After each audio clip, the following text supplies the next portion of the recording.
रूप किशोर शरण जी। महाराज जी, आपने कहा है मुझसे गुरु अपराध बन रहा है कि सुबह नियम के अनुसार 4 बजे उठ नहीं पा रहा हूँ, इसलिए आपके दंड का अधिकारी हूँ और आपसे जल्दी उठने के लिए बल की के लिए प्रार्थना। हाँ, अब हम सुबह आके तुम्हें रोज तो उठाएंगे है नहीं, अब उसके लिए आपको ही नियम लेना होगा। और वो ये सब दंड की बात इसमें नहीं है, इसमें हमें व्याकुलता लानी चाहिए कि मतलब 4 बजे उठना कोई आश्चर्य वाली बात थोड़ी, आश्चर्य की बात है 1:30-2 बजे उठना। आश्चर्य है 11 बजे सोए और 1:30-2 बजे उठ गए, उसमें तो थोड़ा लगता है कि यार आश्चर्य है। 4 बजे उठना कोई आश्चर्य की बात है? 4 बजे तक तो न जाने कितना भजन हो जाता है साधकों का। एक साधक है 3-3:30 बजे परिक्रमा हो जाती है, वृंदावन के गृहस्थ हैं। अब आप 4 बजे उठने के बाद, ये तो आपको संकोच होना चाहिए, आपको जलन होनी चाहिए कि मैं 4 बजे नहीं उठ पाता। इसके लिए आपको सावधान होना पड़ेगा ना, आपको जलन पैदा करनी पड़ेगी, आपका संकल्प दृढ़ होना चाहिए मुझे 4 बजे उठना है। तो ढिलाई नहीं करना चाहिए, ढिलाई करने से बात नहीं बनती, नींद ही नहीं आएगी। अभ्यास हो जाए ना तो फिर नींद नहीं आती। नींद से जो इंद्रियों को पुष्टता मिलती है वो उससे कई गुना बढ़कर पुष्टता भजन से मिल जाती है, पर अभी तक भजन का हमारे अंदर भाव नहीं आया ना, इसलिए ऐसा है। नहीं तो ऐसा भी कई बार होता है कि नींद जैसे नहीं आई तो जैसे शांत तो बैठे हुए तो इंद्रियों को बल मिल जाएगा, नाम चिंतन से भजन से वो बल मिल जाएगा। वो ऐसा नहीं होगा कि 10 दिन नींद नहीं आई तो आप विक्षिप्त हो जाए, ऐसा नहीं होगा। आनंदमय स्थिति बनी रहेगा और एक नशा चढ़ेगा नाम का। तो थोड़ा समय से थोड़ा और पतले बनने की कोशिश करो, थोड़ा मोटाई बढ़ रही इसलिए नींद आती, इसका भी है प्राण स्थूल होना, शरीर बहुत मोटा हो जाना, इससे क्या है कि नींद आदि प्रमाद आदि स्थितियां आती है। सुखाओ, कई बार भोजन पाते हो? है? हाँ, तो ब्रह्मचारी भी हो ना, ये संशय है अभी नहीं, शर्माओ मत, अपने सब घर के हैं। महाराज जी मैं कोशिश करता हूँ महाराज जी आपके बल से। नहीं, आपके द्वारा कोई चेष्टा नहीं होनी चाहिए, चेष्टा होना और स्वाभाविक होना इसमें अंतर है। स्वाभाविक में कोई बंधन नहीं है, जैसे आप सो गए, आपकी कोई ऐसी लीला हो गई, इसलिए बंधन नहीं कि हमारा बंधन है कर्तत्व और भोक्तत्व भाव, सूक्ष्मता से समझना।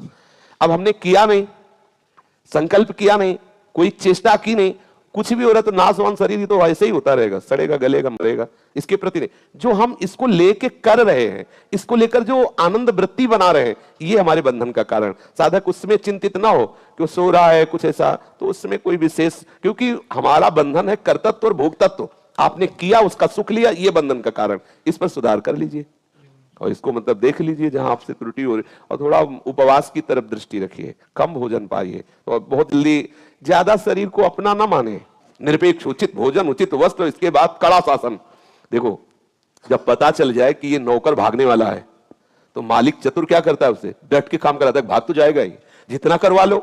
ऐसे ही जब पता चला कि मरेगा ये छोड़ेगा हमें, अब डट के इससे काम ले लो, और रात रात जाकर खूब भजन खूब तपस्या ब्रह्मचर्य संयम नियम, काम बन गया, अपना काम बन गया। ये नौकर है, इसे काम बनाना है। लेकिन ये नौकर ऐसा नौकर है, अगर चूक गए तो मालिक को नौकर बना के ये अब हमें फंसाए हुए नहीं फंसाए, मुझे ये देखना है, मुझे ये छूना है, मुझे सूंघना है, मुझे ये करना है, और जीव पागल बना हुआ परेशान। बादशाह मंत्री की सलाह में फंस करके नौकर बना हुआ है, जीव बादशाह है, भगवान का अंश चेता नमल सहज सुखराशि। तो भाई शरीर से थोड़ा दंड बैठक मारो, थोड़ा प्राणायाम व्यायाम करो, ब्रह्मचर्य रहो, भगवान ने आपको अवसर दिया है, खान पान थोड़ा कम करो, थोड़ा सुखाओ, इसको सूखने दो, थोड़ा सूखना चाहिए तभी बात बनेगी। है कोई रोग तो है नहीं। हाँ, तो बस उचित भोजन पाओ, ज्यादा मतलब घी डाल के मत पाओ, ऐसे थोड़ा रूखी सूखी दाल रोटी पाओ, भजन करो, प्रभु के गुण गाओ, ब्रह्मचर्य हो तो क्या परेशानी है। ब्रह्मचारी को ज्यादा पौष्टिक आहार पाना मतलब जहर है, नमक रोटी पाओ जिससे आपका और ब्रह्मचर्य ही महाबल है, सच्ची मानिए। शरीर बल भी और अध्यात्म बल भी दोनों ब्रह्मचर्य से पुष्ट होते हैं। ब्रह्मचर्य नष्ट होने पर अध्यात्म बल और शरीर बल दोनों नष्ट हो जाते हैं। देखो, आप जिस दिन ब्रह्मचर्य आपका छीन हो, देखो आपका उत्साह नष्ट हो जाएगा। साधन भजन में महीना 2 महीना 4 महीना आप ब्रह्मचर्य लेके देखो, आप में बिजली आ जाएगी, आसन में बैठने का, दौड़ने का, भागने का एक उत्साह जागृत हो। ब्रह्मचर्य बहुत अमृत है, पर संसारी जी इस बात को समझते नहीं है। बोले अगर सब ब्रह्मचारी रहेंगे तो फिर सृष्टि कैसे चलेगी, ऐसे ही मतलब सृष्टि इन्हीं से चल रही, ब्रह्मा के बाद दूसरे ब्रह्मा यही है, ऐसे नहीं। ब्रह्मचर्य रहो और सृष्टि संचालन के लिए आप सहवास करो, फिर देखो कैसे सृष्टि चलती है, कोई फर्क नहीं पड़ने वाला। आप ब्रह्मचर्य रहिए और समय पे आप देखिए तो आपकी संतान भी बलवान होगी और कोई फर्क आप में नहीं पड़ेगा। परिपक्व फसल है, अब यहां अभी गेहूं की बाली भी नहीं बन पाई है और कैसे वो भूसा भी नहीं सही हो पा रहा है। अगर फसल गेहूं की वो किसान जानते हैं, गलेथ में आने के पहले ही काट दी जाए तो ना ठीक से भूसा होगा, दाने की तो बात ही नहीं। तो अपने लोगों का जीवन ऐसे ही हो रहा है कि फसल परिपक्व हो नहीं पा रही और उसको काट देते हो तो वो किसी काम का जीवन नहीं रह जाता है। सावधान रहो।